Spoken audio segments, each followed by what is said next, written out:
Hi everybody and welcome to daily current affairs for 23 of May. तो ऐसा जैसा कि आपको पता होगा 22 मई का हमारा करंट अफेयर्स अपलोड नहीं हो पाया था, तो उन टॉपिक्स को भी हम डिस्कस करेंगे, साथ साथ 23 मई का भी डिस्कस करेंगे। वीडियो थोड़ा लंबा होगा लेकिन प्लीज़ पूरा वीडियो को देखिएगा, बहुत कुछ जानने को है, बहुत कुछ इंटरेस्टिंग भी आपको जानने को मिलेगा, तो बस बने रहिए। और पहला टॉपिक के साथ स्टार्ट करते हैं, that is Pratima Murthy committee. तो insurance regulatory and development authority IRDAI जो है उसने कॉन्स्टिट्यूट किया है 5 मेंबर एक्सपर्ट कमिटी, जिसमें बेसिकली मेडिकल एक्सपर्ट्स होंगे और इंश्योरर्स होंगे जो एडवाइस करेंगे मैटर्स जो कि जुड़ा होगा मेंटल हेल्थ और इंश्योरेंस से। ठीक है, इसके अलावा हम बात कर लेते हैं तो इसको चेयर कौन करेगा, तो national institute of mental health and neuro sciences NIMHANS, जो कि डायरेक्टर हैं प्रतिमा मूर्ति, और ये चेयर करेंगे इस कमेटी को, इसीलिए प्रतिमा मूर्ति एक कमेटी है। तो डायरेक्ट याद रखिएगा कि वो कमेटी किससे जुड़ी हुई है। इस पैनल में 2 साल के लिए टेन्योर रखा गया है, बैकड्रॉप ऑफ मेंटल हेल्थ इन सब से है।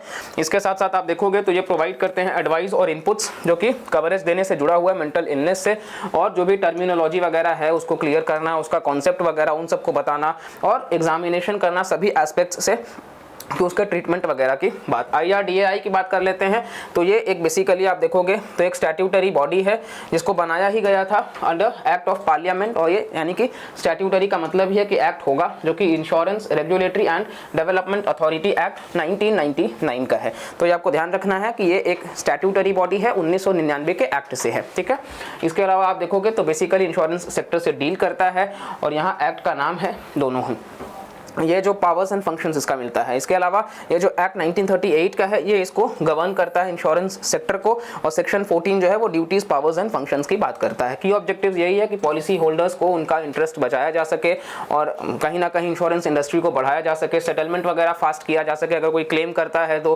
ग्रीवेंस रिड्रेसल मैकेनिज्म भी बहुत ढंग से काम करे, फेयरनेस वगैरह हो सके, ट्रांसपेरेंसी हो और कंडक्ट के साथ में अच्छे से काम आगे बढ़े। नेक्स्ट है हमारा सतकोसिया सेंचुरी।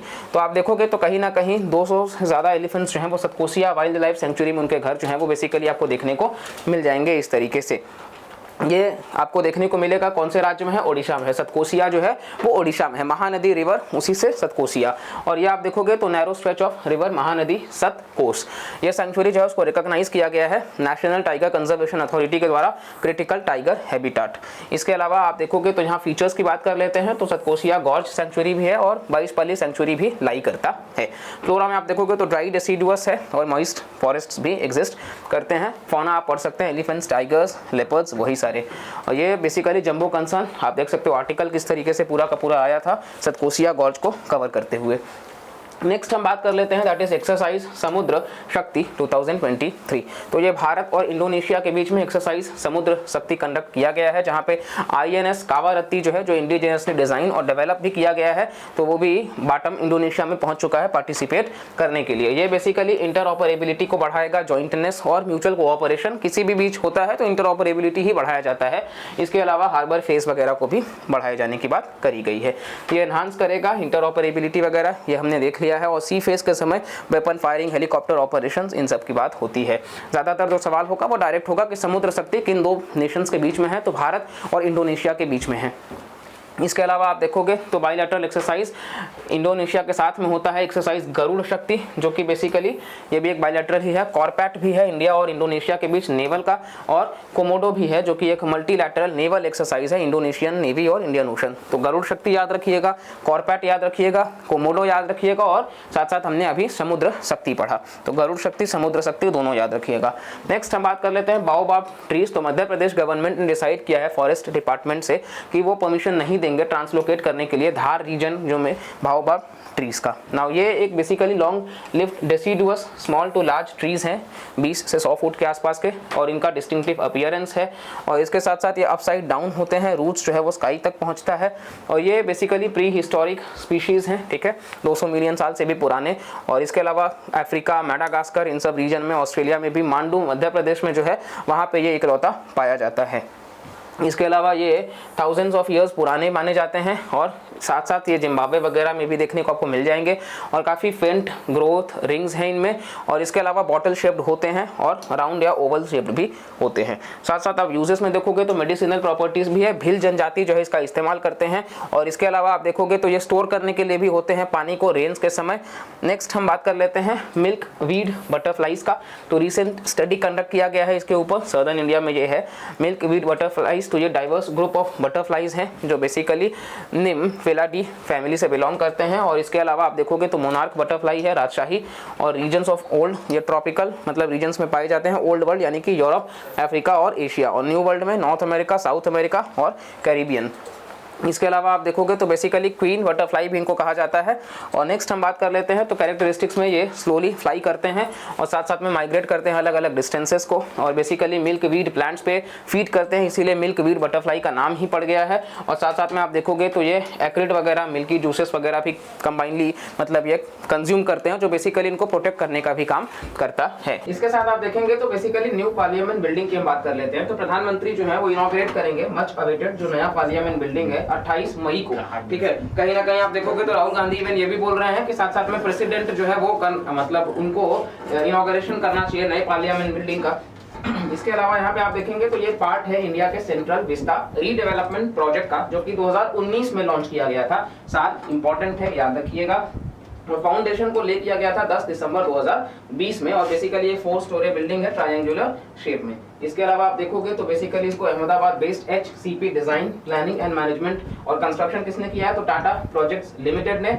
और ये काफी हाई इंटेंसिटी अर्थक्वेक को भी झेल सकता है, इवन साथ साथ क्योंकि ये सिस्मिक जोन 5 में दिल्ली लाई करता है, आपको अगर पता होगा तो वहां के वजह से इसको वैसा बनाया गया है। और यहाँ पे इवन नेशनल एम्ब्लेम का ब्रॉन्ज भी लगाया गया है नए पार्लियामेंट बिल्डिंग के ऊपर। सवाल बन सकता है, आपको याद रखना होगा। इसके अलावा हम बात कर सकते हैं तो बेसिकली जो एम्ब्लेम है भारत का, उसको अडॉप्ट किया गया था 26 जनवरी 1950, उसी वक्त जिस दिन भारत के संविधान को भी फोर्स में लाया गया था। इसके साथ साथ आप देखोगे थीम क्या है लोकसभा और राज्यसभा का, तो लोकसभा डिजाइन किया गया है थीम ऑफ पीकॉक पे, नेशनल बर्ड जो कि है हमारा, और राज्यसभा थीम ऑफ लोटस पे जो कि नेशनल फ्लावर है।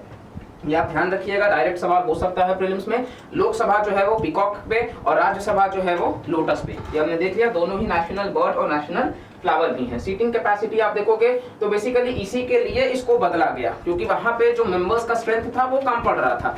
यहाँ जो है वो 888 मेंबर्स का स्ट्रेंथ रखा गया है, ताकि आने वाले समय में इवन आप देखोगे तो डिलिमिटेशन कमीशन वगैरह जो है वो अगर मतलब लाया जाता है और अगर पॉपुलेशन के हिसाब से वापस से कॉन्स्टिट्यूएंसीज में चेंज किया जाता है तो इनको फिट करा जाएगा, क्योंकि अभी 543 हुआ करते हैं लोकसभा में, अब आगे चल करके 384 भी एकोमोडेट किए जा सकेंगे राज्यसभा में, ठीक है। इसके अलावा जॉइंट सीटिंग्स भी हो सकता है आराम से, जो कि वहां मुश्किल हो रहा था। इसके अलावा आप देखोगे तो टोटल इतने एमपीज का वो स्पेस है।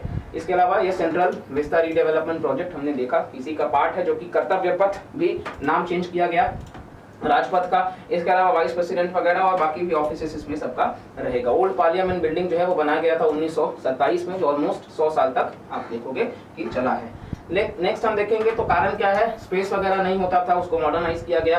फिर आप देखोगे तो ब्रिटिश आर्किटेक्ट ने बनाया था, सर एडवर्ड लुटियंस और हर्बर्ट बेकर ने, तो ये दिल्ली को इन्होंने ही बसाया भी था इवन। इसके अलावा यूनिक सर्कुलर शेप भी है 64 योगिनी टेम्पल का, मोरेना मध्य प्रदेश से इंस्पायर होकर के इसको बनाया गया है। तो आप ध्यान रखिएगा कि 64 जो योगिनी टेम्पल है उससे इंस्पायर होकर के इसको बनाया गया है। नेक्स्ट हम बात कर लेते हैं संचार साथी पोर्टल का। तो डिपार्टमेंट ऑफ टेलीकॉम जो है उन्होंने लॉन्च किया है संचार साथी पोर्टल को। ये सिटीजन सेंट्रिक इनिशिएटिव है जो बेसिकली डिपार्टमेंट ऑफ टेलीकम्युनिकेशंस का है और इसको डेवलप किया है C.DOT ने। फिर हम बात कर सकते हैं ये सिटीजंस को अलाउ करता है कि वो कनेक्शंस देख सकते हैं अपने नाम का, डिसकनेक्टेड अगर होना चाहते हैं वो रिपोर्ट कर सकते हैं, फ्रॉडुलेंट कनेक्शंस वगैरह ब्लॉक कर सकते हैं, मोबाइल फोन अगर खोया है, साथ साथ में चेक कर सकते हैं IMEI जेन्युइननेस।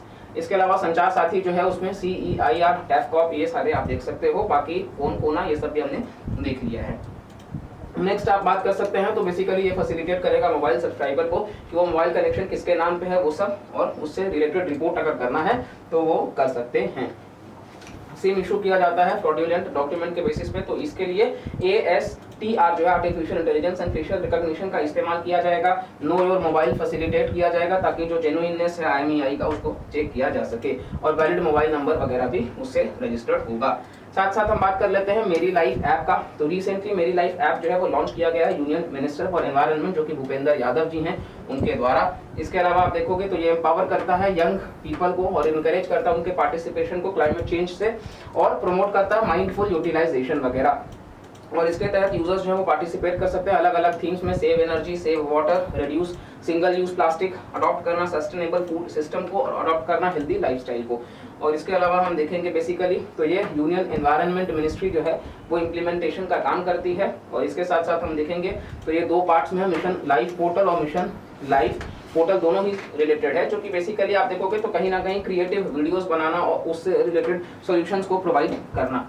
फिर हम देखेंगे कहीं ना कहीं कि ये ग्लोबल मास मूवमेंट है जो इंडिविजुअल और कम्युनिटी एक्शन को जोड़ता है। प्राइम मिनिस्टर जी के द्वारा लॉन्च किया गया था केवड़िया गुजरात में, और ये बिहेवियर चेंज की बात भी करता है।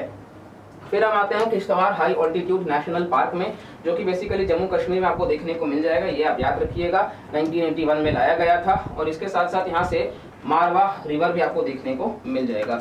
रिन्या रिवर जो है वो आपको देखने को मिल जाएगा नॉर्थ में, और फिर किवार नाला कैचमेंट है साउथ में, ईस्ट में हम ग्रेट हिमालय और वेस्ट में मारवा रिवर। ये दोनों आप नाम थोड़ा सा याद रख सकते हैं। फिर नेशनल पार्क जो है वो बेसिकली कैचमेंट से कियारनाथ और किवार नाला इन सभी का, मारवा रिवर हमने देखा जो आगे चल करके चेनाब को ज्वाइन करती है।